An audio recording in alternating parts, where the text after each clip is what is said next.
سلامونه جوړ روغ په خیر. دا د قدیر الله شیرزوی بیا هم له تاسو سره یو ځای دی. هیله ده چې تاسو به هم جوړ یاستئ، هم به تازه یئ او هم به خوشحاله یاستئ. ګلونو زده کوونکو په تیر درس کې موږ تاسو چې ویلي وو د ناروغۍ رقعه، چې ویلي وو د ناروغۍ رقعه. آفرین. نو تاسو ته مې دنده درکړې وه چې تاسو باید د ناروغۍ رقعه ولیکئ. زه اوس خبر نه یم چې تاسو د ناروغۍ رقعه لیکلې او یا نه لیکلې مو ده. آفرین، ډېر ښه چې لیکلې مو وي. نو چا چې رقعه نه وي لیکلې، اوس که څه جزا به ورکوو هغه ده. ګورې، هر چا چې د ناروغۍ رقعه نه وي لیکلې، نو زه به ستاسو سرمعلم صاحب ته ووایم چې کومه ورځ چې ته ښوونځي ته ورنشې باید تا 2 ورځې غیر حاضر کړي، چې بیا د نمرې د نورو څخه کمې وي. صحیح ده؟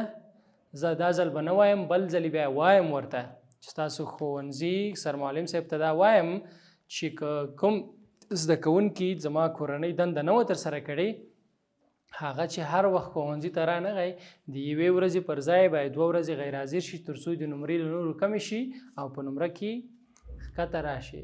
غواړئ تاسو داسې؟ آفرین. چا چې لیکلی وي نو هغه ته زما له طرفه بیا هم یو ګیلاس چای.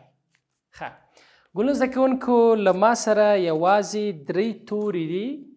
یوازې غواړم چې ستاسو ذهن وازمایم. یوازې را سره 3 توري دي، خو تاسو ته د 3 توري نه ښکاري چې دا به څه کوم 3 توري وي. نو کله چې تاسو دغه 3 توري ماته وښیي، د دې نه به یوه کلمه جوړیږي او دا کلمه به نو کومه کلمه وي زه خبر نه یم. نو موږ تاسو مخکې په ډېرو درسو کې ورباندې تمرین هڅې هم کړي. اول به یې کاپ وي. یو توری چې دی کاپ. صحیح ده؟ نو تاسو څه فکر کوئ چې بل توری به چی وي؟ بل توری به یا وي. چې شو؟ یا. صحیح ده؟ ښه. او دریم توری به چی وي؟ لام. چې به وي؟ لام. نو څو توري شو؟ 3 توري. تاسو دغه 3 توري یو ځای کوئ چې د 3 تورو نه چې لاسته راځي؟ یلک. صحیح شو؟ دا نو چی شو؟ ښه راځئ دا کاپ په منځ کې کو. یکل بیا هم معنا ورکوي؟ نه ورکوي. خو راځئ چې څنګه وکړو؟ داسې جوړ کړو چې کاپ باید لام دلته راشي. اوس چې تېنه جوړ شو؟ آفرین، لیک. د لیک معنا چې وه رقعه. لام، یا او کاپ له دې 3 واړو نه چې جوړ شو؟ لیک جوړ شو. څه شی؟ لیک. یعنی رقعه، لام، یا او هم کاپ. ښه دا 3 توري وو. تاسو پوه شوئ چې اوس موږ ته نه یو کلمه جوړه کړه. ګلو زده کوونکو بیا هم راځو 9 مخ ته او دغه رقعه موږ تاسو ولوستله. په رقعه کې مو څو توکي ولوستل؟ 8 توکي مو ولوستل چې عبارت له څه شي نه وو؟ دلته شته دی عبارت له عنوان، لیږونکي شخص څخه، پیل، علت. 4 خدا شو، 4 نور هم شته، خو هغه په دې کاغذونو کې لیکل شوي دي. هغه به تاسو ماته وایاستئ. 4 مې درته وویلې، 4 نور کوم وو چې هغه باید زموږ تاسو په لیک کې موجود وي. اول کاغذ اړوم، په دې کې به چی وي؟ تاسو فکر کوئ؟ اوهو، پای. پوهېږئ پای په چی شي کې ده؟ درناوی. نو دا یې چی شو؟ 6. نو زه به دا 6 څنګه کم؟ دلته بند کم. وګورئ دا یې بل شو. راځئ دغه کاغذ وګورم چې په دې کې څه شی لیکل شوي دي. څه فکر کوئ؟ څه شی به وي؟ نیټه. یعنی بل به چې موجود وي؟ نیټه به موجوده وي زموږ تاسو په رقعه کې. زنده باد. دا څو شو؟ 1 نقطه شوه. راځم دغه ګورم چې په دې کې به څه شی لیکل شوي وي. په دې کې کلچې، بسکټونه، چاکلیټونه لیکلي دي. صحیح ده؟ چاکلیټونه. لاسلیک لیکل شوی. په دې کې څه شی لیکل شوی؟ لاسلیک. ستاسو خوله م خوند شوه چې کیک و کلچې د کومه شوې. صحیح ده؟ کیک و کلچې به په اختر کې خورو. سمه ده؟ ښه بل چې شی شو؟ نو یو دانه پاته شو او زه پوهېږم چې تاسو دا ځل زده کړي چې هغه به څه وي؟ هغه به غوښتنه وي. آفرین. څه شی؟ غوښتنه. یعنی تاسو ولی غواړئ چې لیک ولېږئ ښوونځي ته. 8 توکي یا 8 نقطې چې زموږ تاسو په رقعه کې به وي هغه څنګه شوې؟ پوره شوې. دا هغه رقعه یا هغه لیک دی چې په تیر درس کې ما تاسو ته لیکلی و. دا وګورئ اوس هم ما سره شته دی او انشاءالله زه په دې ډاډه یم چې تاسو به ښکلې ښایسته رقعه لیکلې وي. او بل دا ده چې باید له اضافه توکو څخه ګټه وانخلئ. معنا دا ده چې په دې کې باید اضافي شیان موجود څنګه وي؟ نه وي. معنا دا ده چې ښوونځی به پکې وي، صرف ووایه چې ته څوک یې او دا نوی او خلاص. نو دا هم او دا انځکې به هم په دې وي چې باید ډېر لیکنې د زویو ته ونه لیکل شي. په یاد مو دی دغه لیک یا دغه رقعه؟ آفرین. کله چې تاسو بیمار یعنی ناروغ نو ښوونځي ته به حتما شي کوئ لیک او یا هم همدا رقعه لیکئ. سمه ده؟ په دې پوه شوئ چې رقعه څه شي ته وایي، د ناروغۍ رقعه څه شي ته وایي، څنګه یې ولیکو، چیرته څه شی ولیکو او څومره حد کې ولیکو. بس خلاص. نو تاسو به اوس ډېر ښه لیکل او د پوه او راپوهولو یوه وسیله زده کړې وي چې هغه لیکل دي. سمه ده؟ دا په دې معنا نه ده چې دا به یوازې تاسو سره په دریم ټولګي کې وي.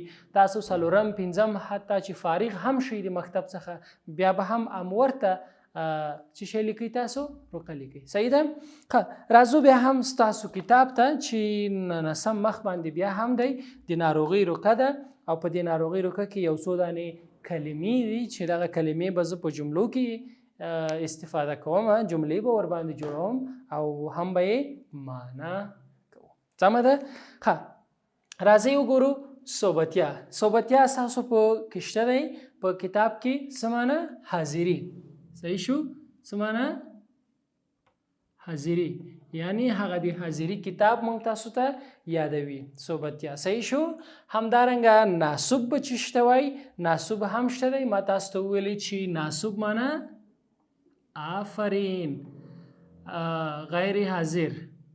یعنی معنا دا ده ناسوب غیر حاضر یعنی کله چې څوک په ښوونځي کې نه وي نو هغه به غیر حاضر شمیرل کیږي، ګڼل کیږي به.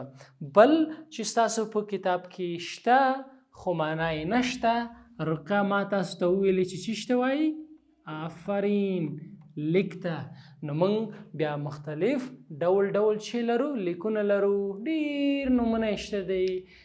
ضروري لیک یا ضروري رقعه، همدارنګه د دعوت لیک یا د دعوت رقعه. نه، رقعه به نه وي. صحیح ده؟ راځو زده کړې. د زده کړو لپاره نشم درتلی. نو زده کړې څه معنا؟ درس یا هم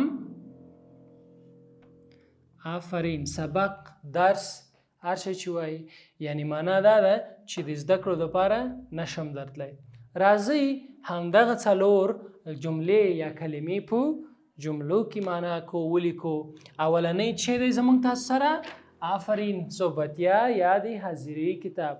وګورئ څنګه به ووایو؟ زه دی آفرین د صوبتیا په کتاب کې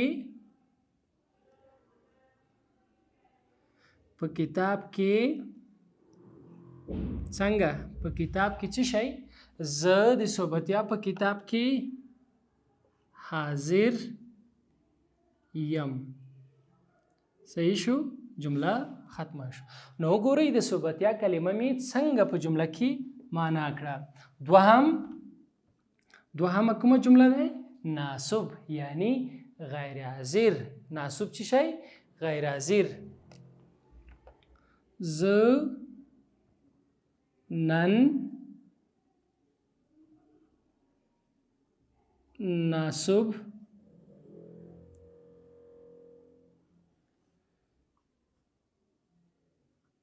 وګڼل شوم. معنا دا ده چې ښوونکي مې نن زه څنګه کړم؟ غیر حاضر کړم. ولې؟ ځکه چې ته ښوونځي ته نه وې تللی. نو وګورئ ناسوب او همدارنګه د صوبتیا دوه نوې کلمې وي چې موږ تاسو زده کړې. راځو رقعه رقعه به څنګه په جمله کې لیکو؟ تاسو راته وایئ. آفرین. زه هر قسم رقعه چې وي، زه رقعه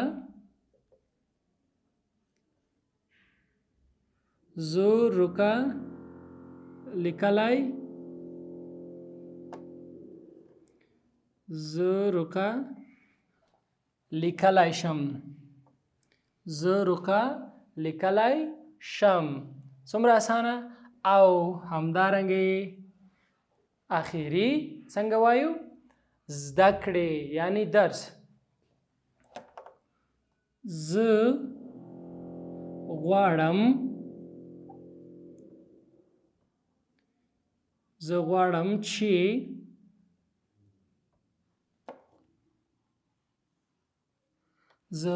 چې خپلې څه شی؟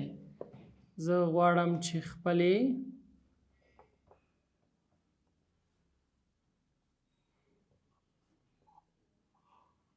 زده کړې وکړم. صحیح شو. زه غواړم چې خپلې زده کړې وکړم. نو وګورئ زده کړې مې څنګه په جمله کې معنا کړې. همدارنګه رقعه، ناسوب، صوبتیا او زده کړې 4 کلمې وي چې هغه مو په جمله کې ولیکلې. ګولنو زده کوونکو، زه به تاسو ته چې شی درکم، یو څو کلمې به درکم. هغه کلمې به تاسو په جملو کې څنګه کوي؟ ولیکئ. او همدارنګه به په پاکنویس شکل باندې یو شی ځان سره ولیکئ، یوه رقعه به ځان سره ولیکئ. همدغه 4 کلمې به په نوې جملو کې تاسو څنګه کوي؟ ولیکئ. معنا به هم ولیکئ ورسره او جملو کې به هم جوړې کوي، تر څو مو جملې زده شي او رقعه درنه له یاده ونوځي. نو د خدای په امان تر راتلونکي درسه پورې.